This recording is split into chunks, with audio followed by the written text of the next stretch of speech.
Maths है तो हर problem solve हुई लगती है। पूरी कैलकुलेशन के बाद भी अगर आंसर मैच ना हो तो दिल पे बड़ी जोर से लगती है। एक्स न जाने कहां कहां खो जाता है, सारी दुनिया उसे ढूंढने में लग जाती है। पैरेलल लाइंस क्यों नहीं मिल पाती, इस सर्च ऑपरेशन में दिमाग की वाट लग जाती है। मैथ्स से है अगर प्यार और मैथ्स के लिए दिल है अगर जोर से बेकरार, कौन सा कोर्स है विद मैथ्स बेस्ट, ये इस वीडियो में बहुत ही डिटेल में बात करेंगे ना यार। हेलो एवरीवन, मेरा नाम है सार्थक, मैं हूं एक करियर एजुकेटर। इस चैनल पर आपको कॉमर्स करियर और कॉमर्स कॉलेजेस से रिलेटेड बहुत ही डिटेल में वीडियोस मिल जाएंगे। ये है with maths courses after 12th commerce. भैया 12th में ना कॉमर्स विद मैथ्स हमने परस्यू कर लिया। अब बता दो हमारे पास क्या क्या एक्स्ट्रा करियर ऑप्शंस अवेलेबल हैं। Career option number 1, BA economics honours and BCom honours. अगर दिल्ली यूनिवर्सिटी से आपको करना है, मैथ्स कंपलसरी है भैया, यकीन नहीं हो रहा। ये देखो जी, वेबसाइट का नाम Shri Ram college of commerce. गए एलिजिबिलिटी क्राइटेरिया में, ये कोर्स बोल दो जरा, बीए ऑनर्स इकोनॉमिक्स, प्यार से इकोनॉमिक्स ऑनर्स बोल दो आप। देखो इसमें लिखा हुआ है पास्ड मैथमेटिक्स, दिख गया, पास्ट मैथमेटिक्स। सेकंड कोर्स पे आते हैं बीकॉम ऑनर्स, यहाँ पर देखो क्या लिखा हुआ है, पास्ट मैथमेटिक्स, बिजनेस मैथमेटिक्स या फिर इक्विवेलेंट पेपर। अब पड़ गई शांति। अगर आपको दिल्ली यूनिवर्सिटी या फिर और भी कुछ यूनिवर्सिटीज से ऑनर्स कोर्स करना है, मैथ्स चाहिए ही चाहिए, इसके बिना काम नहीं चलेगा। हाँ, जामिया से करना चाहते हो वहाँ पर मैथ्स की ज़रूरत नहीं है, लेकिन बाकी कॉलेजेस में ज़रूरत पड़ेगी। Eligibility criteria 10+2 any stream. अच्छा, कुछ कॉलेजेस में क्या होता है, वो ऐसे कह देंगे कि भाई आपको बीकॉम ऑनर्स करना है, ठीक है, टॉप 4 सब्जेक्ट कंसिडर करेंगे, अकाउंट्स, इकोनॉमिक्स, बिजनेस स्टडीज और एंटरप्रेन्योरशिप। इन 4 सब्जेक्ट्स के तो स्कोर उन्होंने कंसिडर कर लिए, साथ में मैथ्स में पास होना जरूरी है उनके अकॉर्डिंग। सेकंड ऑप्शन आता है अकाउंट्स, इकोनॉमिक्स, बिजनेस स्टडीज और मैथ्स। वो कह रहे हैं ये जो टॉप 4 सब्जेक्ट्स आप अपने परसेंटेज निकालने के लिए कंसिडर करोगे ना, इसमें मैथ्स के मार्क्स ऐड होंगे। अगर यहाँ पर मान लो 50 मार्क्स आपके आए हैं तो आपकी परसेंटेज यहाँ ऑटोमेटिकली डाउन हो जाएगी। तो ये चीज़ का आपको थोड़ा सा ध्यान रखना पड़ेगा। सेकंड कोर्स पर आते हैं BBA, BMS, BBE, bachelors of business administration, bachelors in management studies, bachelors in business economics. भैया हमने तो सुना था, क्या सुना था, कि जो बीबीए है वो विदाउट मैथ्स हो जाता है। आनो टॉप कॉलेज की वेबसाइट पर शहीद Sukhdev college of business studies, यहाँ पर क्या होता है बीएमएस, ये लिखा है जी, बैचलर ऑफ मैनेजमेंट स्टडीज़। इनके एलिजिबिलिटी में जाकर देखते हैं, best 4 subject calculation should include English and maths. ठीक है, मैथ्स चाहिए अगर आपको टॉप कॉलेज से बीएमएस करना है। मैं कह रहा हूँ चलो नहीं करना, आपको बीबीए करना है। पढ़ोगे क्या बीबीए में, फिनेंशियल अकाउंटिंग पढ़ोगे, फिनेंशियल मैनेजमेंट पढ़ोगे, एप्टीट्यूड पढ़ोगे, ठीक है, ऑपरेशनल सब्जेक्ट पढ़ोगे, सब में मैथ्स चाहिए, कहाँ तक बचोगे, स्टैटिस्टिक्स पढ़ोगे, कहाँ तक बचोगे। आप किसी भी ब्रांड में जाते हो, आप एक कॉलेज में गए, फर्स्ट ईयर आपका कंप्लीट हुआ, सेकंड ईयर आपका कंप्लीट हुआ, थर्ड ईयर से ना धक धक स्टार्ट हो जाती है, जहाँ पर प्लेसमेंट का टाइम आता है। जैसे ही प्लेसमेंट का टाइम आया, 25 ब्रांड्स, कंपनीज आपके कॉलेज में विजिट करेंगी। सबसे पहला टेस्ट उनका होगा एप्टीट्यूड टेस्ट। बेसिक है ये, बेसिक, जिसे कहते हैं ना रोटी कपड़ा मकान of the company, this is the basic. अगर ये नहीं पास हुआ तो सब बेकार है, उसके आगे जीडी की तैयारी, पर्सनल इंटरव्यू की तैयारी, सब जीरो। पहले एप्टीट्यूड टेस्ट क्लियर करना पड़ेगा, ये बेसिक है। आपको एक चीज़ समझनी पड़ेगी, अगर बीबीए, बीएमएस, बीबी में टॉप नॉच करियर बनाना है, 10, 20, 30, 40, 50 लाख तक का सपना देखना है, तो मैथ्स के साथ करने में आपको एक्सट्रीम बेनिफिट मिलेगा। वरना कर तो कुछ भी सकते हो, विदाउट मैथ्स भी जा सकते हो। आप एंट्रेंस का तैयारी करोगे, NPAT, SET, CUET, IPU SET, Christ, SNU SET, IPMAT, सब में मैथ्स है, सब में एप्टीट्यूड है, सब में रीजनिंग है। यहाँ पर भी आपको मैथ्स की तैयारी करनी पड़ेगी, ठीक है जी। तो अगर आप मैथ्स लेते हैं क्लास 12th में, ये करियर ऑप्शंस आपके लिए एक्सट्रीमली ओपन हो जाएंगे। एक तो होता है ओपन, एक होता है एक्सट्रीमली ओपन, जहाँ पर सारी करियर अपॉर्चुनिटीज़ अवेलेबल हैं। ड्यूरेशन 3 to 4 ईयर्स होगा, इंडिया के केस में 3 ईयर्स ही है। विद मैथ्स लोगे तो मॉडरेट पड़ेगा, लेकिन अगर विदाउट मैथ्स जाओगे तो ये आपको फिर डिफिकल्ट पड़ेगा, ठीक है।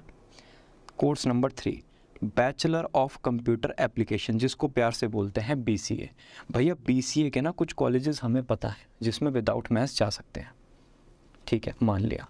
विद मैथ्स का बेनिफिट क्या होगा, BCA जब पढ़ोगे उसके बाद कहाँ पर जाओगे? डेटा एनालिटिक्स में जाओगे, डेटा साइंस में जाओगे। यहाँ पर क्या मिलेगा? प्रोबेबिलिटी थ्योरी मिलेगा जी, लीनियर अलजेब्रा मिलेगा जी, कैलकुलस मिलेगी। ये क्या है? ये मैथ्स ही तो है। साइबर सिक्योरिटी में जाओगे, मॉडल्स क्रिएट करने पड़ेंगे, मैथमेटिकल एल्गोरिथम्स क्रिएट करने पड़ेंगे, प्रोबेबिलिटी थ्योरी यूज़ करनी पड़ेगी। कैसे करोगे? प्रोग्रामिंग लैंग्वेजेस, आप जब ये काम करोगे ना प्रोग्रामिंग लैंग्वेजेस पे, यहाँ पर बेसिक चीज़ होती है लॉजिक।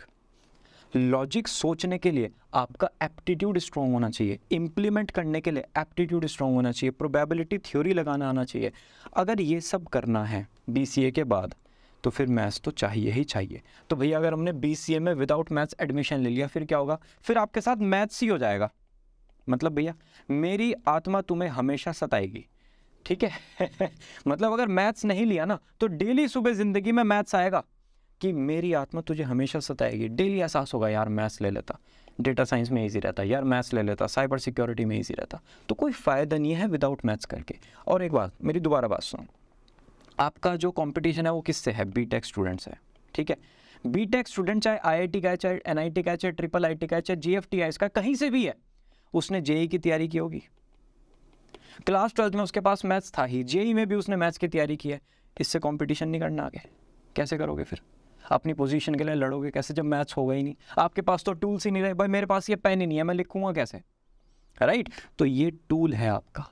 अगर आपको स्टूडेंट्स के साथ कंपटीशन करना है, आगे जाके ग्रो करना है, मैथ्स कंपलसरी है। भले ही बिना मैथ्स के एडमिशन ले लो, फायदा कुछ नहीं है करियर में, ग्रो नहीं कर पाओगे एक्सट्रीमली, ठीक है जी। Number 4, actuarial science.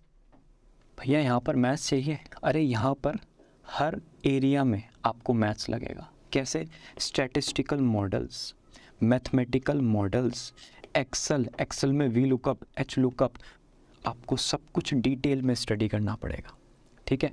अर्थक्वेक आता है, उसके थ्रू अगर किसी की डेथ हुई है ना, कोई नॉट सो हैपनिंग इवेंट हो जाता है, उसके थ्रू डेथ हुई, या फिर किसी का एक्सीडेंट हो गया उसके थ्रू डेथ हुई, तो सब लोगों को एक दिन अगर एक्सीडेंट हो गया सबको क्लेम देना पड़ेगा इंश्योरेंस कंपनी को। ये सारा एनालिसिस कैसे होता है भाई? इस लेवल की स्टैटिस्टिकल कैलकुलेशंस जाती है ना, क्या प्रीमियम जाना है, कैसे जाना है। अगर मैथ्स आपने नहीं लिया और एक्चुअरीज़ में गलती से चले गए, ज़बरदस्त तरीके से फेल हो जाओगे। तो मैथ्स के साथ सबसे बड़ा करियर होता है एक्चुरियल साइंस, ठीक है? वेबसाइट है ये। अच्छा, कुछ स्टूडेंट्स को डाउट होता है कि भैया ये तो हो गया institute of actuaries of India, समझ में आती है हमें। ये ना कुछ कॉलेजेस ऐसे हैं जो BSc in actuarial science, BA economics and actuarial science, BBA in actuarial science भी कराते हैं। तो हम यहाँ से भी कर लेते हैं एक्चुअरी?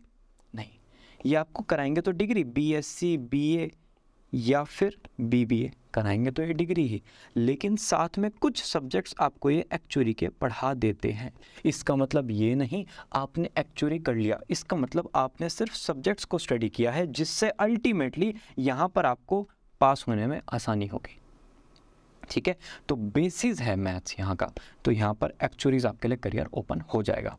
5th आता है BA प्रोग्राम, किस में? स्टैट्स में और मैथ्स में। ये तो सेल्फ एक्सप्लेनेटरी लाइन है भाई। अगर आप मैथ्स परस्यू करते हो क्लास 12 में तो आपके लिए स्टैट्स ऑनर्स और मैथ्स ऑनर्स ये ओपन हो जाएगा। थोड़ा सा डिफिकल्ट है क्योंकि कॉमर्स बैकग्राउंड के स्टूडेंट्स का ना पता नहीं मैथ्स से ना एक प्यार नहीं है, दूर भागता है मैथ्स से, तो वो थोड़ा सा इशू हो सकता है। ये सारे करियर्स भी आपके लिए ओपन हो जाएंगे। नंबर 6 पे आ गया CFA, चार्टर्ड फाइनेंशियल एनालिस्ट। भैया CFA में मैथ्स चाहिए? हाँ जी चाहिए। फाइनेंशियल मॉडल्स बनाने पड़ेंगे, आगे जाके काम क्या करोगे? पोर्टफोलियो मैनेजर बनोगे, लोगों के लिए इन्वेस्टमेंट एनालिसिस करोगे, उसके बाद इन्वेस्टमेंट बैंकिंग की जॉब, सब कुछ मैथ्स, A to Z सब कुछ मैथ्स। आगे आप MBA फाइनेंस की तैयारी करते हो, पर कैट, मैट, GMAT, Z इन सब में मैथ्स लगेगा। जाओगे कॉलेज में, वहाँ पर मैथ्स पढ़ना पड़ेगा। तो मैथ्स CFA के लिए भी बेसिक है। भैया एलिजिबिलिटी में तो नहीं लिखा, दिक्कत आएगी आगे। अगर मैथ्स है तो CFA करना, मैथ्स नहीं है तो फिर तो बस ऐसी वाणी बोलिए, मन का पक होए, उससे पंगा ना ले जो अपने से तगड़ा होए, राइट? एंट्रेंस एग्जाम, इसमें एंट्रेंस कुछ नहीं होता, लेवल 1 है, अगर आपने वो क्लियर कर दिया फिर आप लेवल 2 में आ जाओगे। एलिजिबिलिटी है 10+2 any stream. Difficulty extremely difficult है और पासिंग परसेंटेज भी लो है। लेवल 1 का तो थोड़ा सा आपको फिर भी ज़्यादा मिलेगा, लेकिन फिर धीरे धीरे कम हो जाएगा। अगर मैथ्स नहीं है तो फिर आप समझ जाना, बस डिफ़िकल्ट हो जाएगा आपके लिए पास करना। सैलरी यहाँ से स्टार्ट होती है, यहाँ तक जाती है, ठीक है जी। भैया वो जो CA, CS, CM में ये सब कोर्सेज हैं, इनमें क्या मैथ्स चाहिए? देखो, अगर आप मैथ्स डेली 2 आवर्स स्टडी करके ईजिली स्कोर कर सकते हो, लेकिन वो एक अंदर से ना प्रोक्रेस्टिनेशन है, आलस आ रहा है कि नहीं यार मैथ्स नहीं पढ़ते, मेरा फ्रेंड भी नहीं कर रहा है मैथ्स, मैं भी नहीं करता। तो मेरी बात सुनो, CA CS CMA में आप 8 to 10 आवर्स की स्टडी कैसे करोगे? अगर मैथ्स आप छोड़ रहे हो आलस में, तो समझ जाना ये कोर्सेज भी फिर आप आलस में छोड़ दोगे। एलिजिबिलिटी में नहीं लिखा मैथ्स, लेकिन यार अपने आप को चैलेंज करो ना, मैथ्स दो ना कि भाई ठीक है आगे मुझे प्रोफेशनल कोर्स करना है, इंडिया के नहीं वर्ल्ड के टफेस्ट कोर्सेज करने हैं, तो मैथ्स अगर मैं क्लास 12 में परस्यू करता हूँ तो इन कोर्सेज में भी मेरा मन लगेगा। एलिजिबिलिटी में कुछ नहीं लिखा कि मैथ्स चाहिए नहीं चाहिए, लेकिन अगर आप परस्यू करते हैं इन कोर्सेज में आपको कंपैरेटिवली ईजी रहेगा। अगर ये 4 ईयर्स के कोर्स हैं तो आप 4 to 5 ईयर्स में कर लोगे, ऐसा नहीं 10 12 15 16 20 ईयर्स में हो रहा है। ठीक है जी। तो भैया एक तो ये हो गया ऑनर्स कोर्सेज, एक मैनेजमेंट कोर्स हो गए, BC हो गया, एक्चुअरियल साइंस हो गया, स्टैट्स और मैथ्स ऑनर्स हो गया और CFA हो गया। ये 6 कोर्सेज ऐसे हैं जो आपके पास ओपन है विद मैथ्स। अगर आप मैथ्स परस्यू करते हो ये करियर में आप डायरेक्टली जा सकते हैं। भैया विदाउट मैथ्स के लिए आपके पास ये सारे करियर ऑप्शंस हैं। इसका जो लिंक है वो आपको आई बटन और डिस्क्रिप्शन में मिल जाएगा, ये वीडियो भी आप चेकआउट करना। भैया क्लैरिटी हो गई, बिल्कुल समझ में आ गया कि अगर मैथ्स लिया इन करियर में जा सकता हूँ, लेकिन इन करियर्स में जाने के लिए मेरा एप्टीट्यूड, पर्सनैलिटी, इंटरेस्ट क्या होना चाहिए? ये PI, ये क्या होना चाहिए? देखो एप्टीट्यूड होना चाहिए आपका problem solving, numerical plus logical. जैसे विश्वनाथ आनंद सर का है ना, कहते हैं नेक्स्ट 5 मूव्स ये अपने प्लान कर लेते हैं चेस में। अगर ऐसा एप्टीट्यूड है तभी आप इन सब करियर में जाना, नहीं तो थोड़ा सा स्ट्रगल आपको ज़्यादा फेस करना पड़ेगा। पर्सनैलिटी देखो, इन सारे ट्रेड्स में अगर 60% ट्रेड्स भी आपके अंदर हैं तो समझ जाना आपका पर्सनैलिटी विद मैथ्स कोर्सेज के लिए है। Curious, never giving up mindset, क्योंकि कुछ कैलकुलेशंस ऐसी होते हैं निकलती नहीं है एक बार में, लेकिन वो अगर नेवर गिव अप एटीट्यूड है आप लगे रहोगे आंसर आ जाएगा। Mostly introvert student, critical thinker और active learner, just like this child. एक बार पढ़ना है इसके बारे में, आपको समझ में आ जाएगा क्या चाहिए। ना समय चला गया लड़का 18 की एज में, मतलब समझ रहे हो।